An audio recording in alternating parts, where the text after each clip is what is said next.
కాస్త దుఃఖం నటించండి. అలాగే. మరీ అంత ఓవర్ వద్దు, లౌక్యంగా ఏడవండి. Very good. వస్తాను సార్. కంటిన్యూ. చిన్నప్పుడు బల్లో పంతులు కూడా నన్ను ఇట్టా కొట్టలేదు. అయ్యా వకీల్ గారు, అది నా పెళ్ళం కాదండి, రాక్షసి, దయ్యం.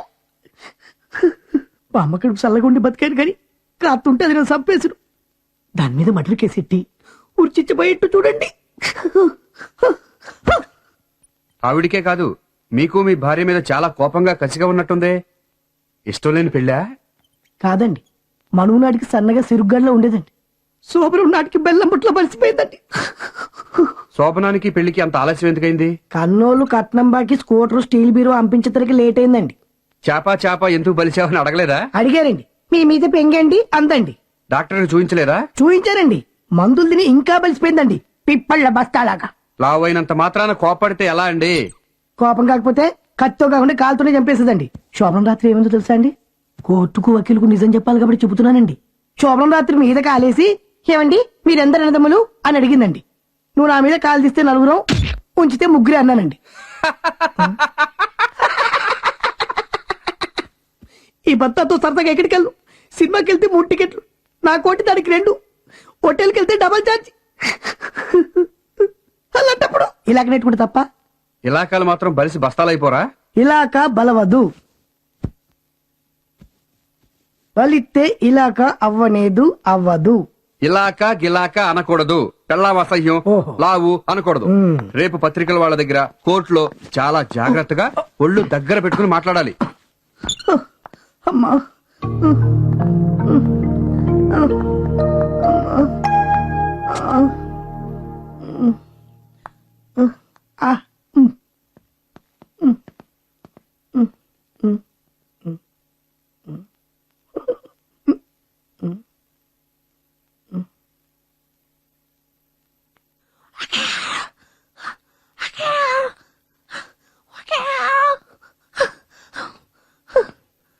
నేను సాయంత్రం వచ్చి మళ్ళీ పూర్తి స్టేట్మెంట్ తీసుకుంటాను.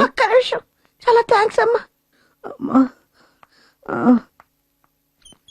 దాని మర్డర్ కేసు కింద ఉరిచిచ్చి పడిపోద్దా?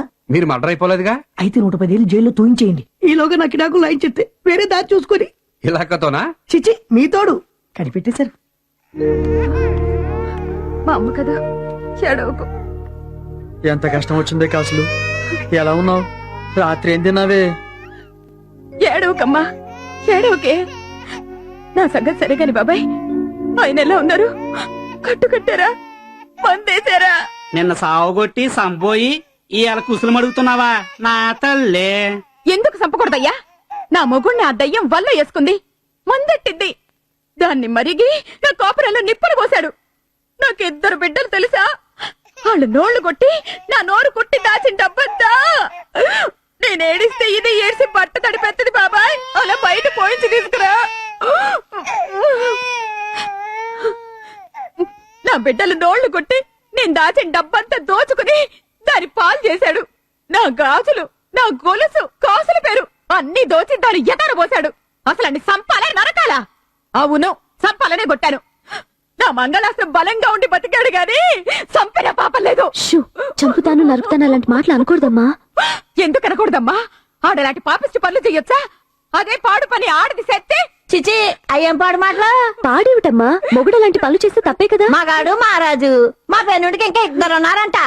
అంటే ఒకే తప్పుని మొగాడు చేస్తే శృంగారం, ఆడది చేస్తే వ్యభిచారం అంటావు. అవన్నీ నాకు తెలదు. ఆడది సిగరెట్ కాలిస్తే చిచి, ఆడది ఇలా ఆలోచిస్తే ఎలా బాబాయ్? నువ్వెంత చెప్పు, ఇది మా గారి రాజ్యమేనమ్మా. కాసులు, నువ్వు భయపడకు, నిన్న దేవుడే కాపాడతాడు. ఆయన మగాడే కదా. బాబాయ్, నన్ను ఊరేసినా సరే నా బిడ్డల్ని నువ్వే కాపాడాలి బాబాయ్. భయపడకమ్మా, నీకేం కాదు. నీ అమాయకత్వమే నిన్ను కాపాడుతుంది. నేనున్నాను, భయపడకమ్మా. రాధా, ఇవాళ ఏం జరిగిందో చెప్పుకో చూద్దాం. నిన్నే చెప్పు. నాకెలా తెలుస్తుందండి? పొద్దున్నే పేపర్లో చూడలా? కాసులమ్మనే ఒక మహా ఇల్లాలు వరహాలరావు అనే పతిదేవుడు చావుగొట్టి చెవులు మూసింది. ఆమెను అరెస్టు చేశారు. హత్య కేసు. రేపే ఏపీపీ శ్రీ వేణుగోపాలరావు గారిచే ప్రాసిక్యూషన్. మిస్టర్ ప్రాసిక్యూటర్ గారు, మొగుడు పెళ్ళాలు కొట్టుకుంటే అది డొమెస్టిక్ వైలెన్స్, సంసార దౌర్జన్యం కింద వస్తుంది. దాన్ని కోర్టు పోలీసులు ఎలా బుక్ చేస్తారు? My dear young thing, domestic violence అంటే భర్త భార్యని కొట్టడం. అది హోల్ వరల్డ్ అంతా మామూలే, కోర్టులు దాని జోలికి పోవు. కానీ భర్తని భార్య కొడితే అది న్యూసే కాదు, కేసు కూడా. నాన్ సెన్స్, నేను ఒప్పుకోను. ఆడదానికో చట్టము, మగాడికో చట్టవునా? ఆల్ ఆర్ ఈక్వల్ కదా? మీరన్నమాటే కదండి. అఫ్ కోర్స్ ఆల్ ఆర్ ఈక్వలే, ఆలు మగలు సమానులే. కానీ మగాడు కాస్త ఎక్కువ సమానం. నేను చెప్పేది వినండి. ఒక ఇల్లాలు మొగుడు చాటు పెళ్ళాం తెగించి భర్తని కొట్టింది అంటే ఆ మొగుడు ఎంత ఘోరం చేసుంటాడో ఆలోచించరా? అది కనుక్కోరా? దానికేముంది, అడుగుతామండి. కానీ వాడు ఎంత ఘోరం చేసినా ఒక ఆడది అలా కొట్టి చంపేయడమేనా? No. But she can't take law into our own hands. ముందు పోలీసు రిపోర్ట్ ఇవ్వాలి. ఓహో, వాడింకో ఆడదాంతో కులుకుతూ ఉంటే నేను పోలీసులకు చెప్పొస్తా, అందాక ముద్దులాడుకోండి అనాలా? అంత ఖచ్చితంగా చూసినట్టు చెప్తున్నావు, ఎలా తెలుసు? తెలుసుకున్నాను కాబట్టి. ఈ కేసులో ఆ ఇల్లాలు కాసులమ్మ తరఫున నేను వకాలత్ తీసుకున్నాను కాబట్టి. వాట్?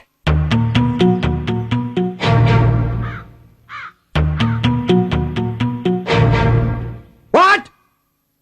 yes నేను అసిస్టెంట్ ప్రాసిక్యూటర్ ని రాధా.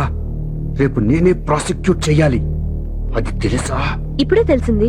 ఓహో, తెలియక కేసు తీసుకున్నావా? గుడ్, ఓకే, ఇప్పుడు తెలిసిందిగా, వదిలే. Thank you.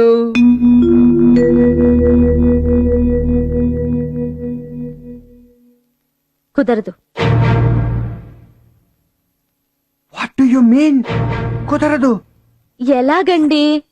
ఎలా కుదురుతుందండి? నేను ఒప్పేసుకున్నాను. అయినా వాట్ ఈస్ రాంగ్? ఏమిటండి నేను చేస్తున్న తప్పు? తప్పున్నరా? నేను నీ భర్తని నిండు కోర్టులో ఒక క్రిమినల్ కేసు ప్రాసిక్యూట్ చేస్తుంటే నువ్వు నా పెళ్ళానివి నన్నే ఎదిరిస్తావా? నీకెంత ధైర్యం? నేను పోనీ పాపని లాయర్ని చేస్తే నన్నే ఖండిస్తావా? సంగతి చెప్పినా కూడా కాదంటావా? కేసు వదిలేమని ప్రాధాయపడుతుంటే చీకొడతావా? అగో ఇదే ఆగమంటుంటే ఎంతకి తెగించావు? నువ్వు ఆడదానివేనా? ఇల్లాలివేనా? నీకు మొగుడంటే భయం భక్తి లేదా? ఇదిగో 10 మందిలో నన్ను ఎదిరిస్తావా? కేసు పేరుతో నువ్వంటే నువ్వని అరిచి నా పరువు తీస్తావా? ఇందులో పరువు పోవటం ఎక్కడుందండి? ఎవరి కేసులోనూ వాళ్ళ తరఫున బాధిస్తూ మీ మాటని కాదంటే ఎదిరిస్తే అది మీకెలా తగులుతుంది? అదిగో అదే వద్దంట, అదే పొగరమొత్తాను.